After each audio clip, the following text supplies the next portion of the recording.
Jim McGregor from TIRIAS Research. I'm here with Angela Baker, the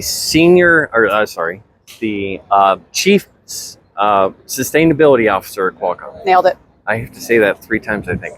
But no, thank you for joining me. Yeah, thanks for having me. We're at the Collision Conference in Toronto, and pretty much everything here is about AI. But there's kind of underlying themes. One is sustainability is one of the themes, and one is also the,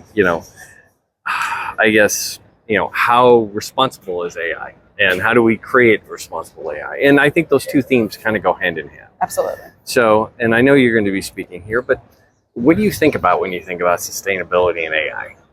Yeah, so, I think that is exactly what I'm speaking on actually today, which is very timely.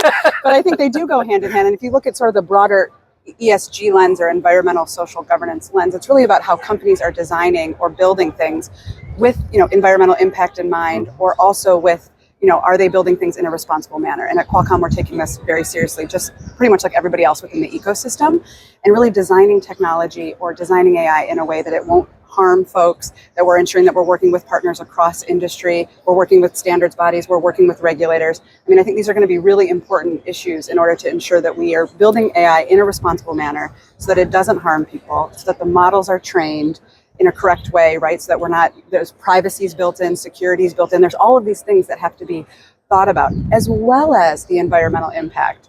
I'm sure you've seen all of the stories that have been coming out. Certainly data centers suck up a huge amount of energy. At Qualcomm, obviously we're looking at on-device AI, which will be more efficient, but even, in the long run, I think data centers will be powered by renewable energy, and that will also bring down sort of the impact. So, and Qualcomm's looking at everything from the device all the way to the data center. Correct. Which most people think of you guys as the device guys. Correct. But you are working on the data center solution. We are. So, I got to ask you, if there's, obviously focused on sustainability, you're seeing everything that our industry does. And I'll be honest with you, I've been part of it for almost 40 years now. I can tell you that certain things we do are sustainable, certain things we do aren't sustainable. But, especially like your example of the power required for these data centers, there's one thing you could change about our industry, about what we do, or even about Qualcomm, what it does about sustainability or how it could address sustainability, what would it be? The ICT industry in general is about 15% of global emissions, right? So the real power, certainly we're looking at reducing our own footprint. And I think at Qualcomm, we have a net zero target. We're looking at reducing across all scopes, 1, 2, and 3. That's inclusive of our value chain, so the people that are making our chips. But I think really where the power lies for a company like Qualcomm is to empower other industries to decarbonize. And I think with AI and with semiconductors, those are going to be key in order to operationalize efficiency, whether it's water management for commercial real estate, whether it's reducing emissions in terms of like large scale building deployments or smart agriculture. And really, I think that's where the power will be. I'm not trying to pass the buck away from the ICT industry, but I think that's why I think one of the things that maybe we could do better on is to build those partnerships across industries. Sometimes companies get very inward looking, and I think sort of building those partnerships with other companies that are leveraging the technologies that we're designing at Qualcomm could really have a huge global impact. Well, I'm a big proponent of remote working as also a sustainability solution. Yes. So you don't have all the cars on the road and Correct. all the emissions, and you can kind of spread things out a little bit. And it's funny because our industry has kind of invented it, but then didn't do it until COVID came. And then it's kind of trying to pull it back a little bit, and it's kind of somewhere in between. Yeah. So I really, really hope that we do create those sustainable solutions that go from the employee all the way to the data center.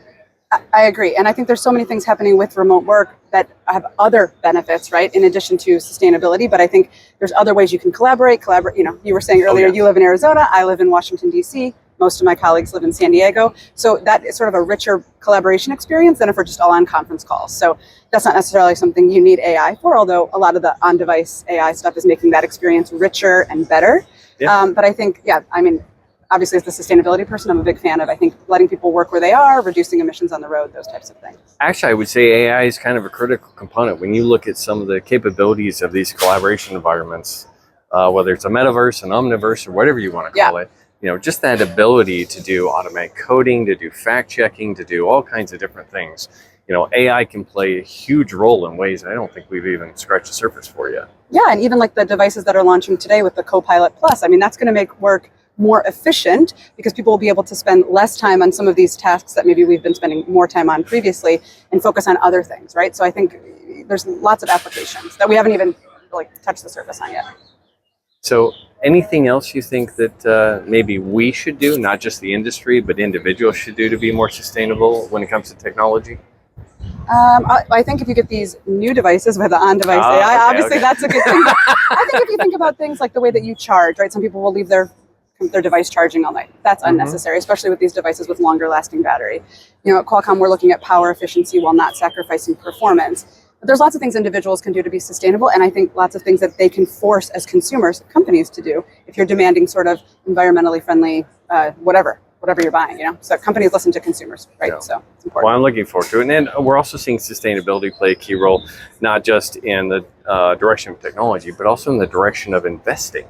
Yeah. So it's playing a big role there. And I think companies that don't have that ESG message are really starting to pay the price in some cases. Yeah, and I think it's even more important than the message is actually sort of walking the talk. And we're, you know, we're certainly feeling the crunch in the tech industry, but there's lots of regulations coming, which I think is being driven by investors. We're seeing a lot coming out of Europe, the SEC in the US. Yes. And I think that data that's coming out, more data, that will enable customers to make smarter decisions or investors to make smarter decisions about what companies are actually doing versus what they say they're doing. So I think those things are both, you know, sort of equally important.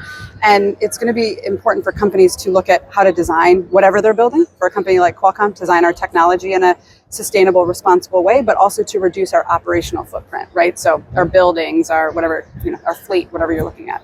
Well, and since you work in Washington, yes, I have to ask you, what role does the government play in this?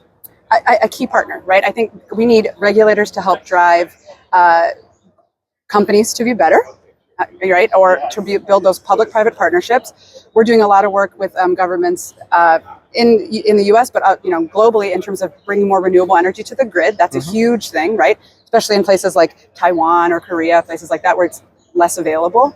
And I think these things are not going to be done in a silo. It's really important. You know, we're working with a number of standards bodies on things like responsible AI. You could think of like the ITU, you could think of ISO, a number of organizations.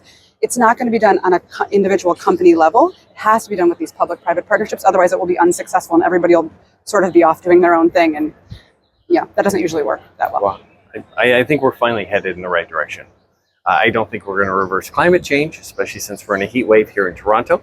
But we can reduce the impacts. We haven't reached 1.5 degrees yet, so we can still stick to the Paris Agreement. We just have to invest in it. Okay. Well, Angela, thank you so much for joining me. Thanks.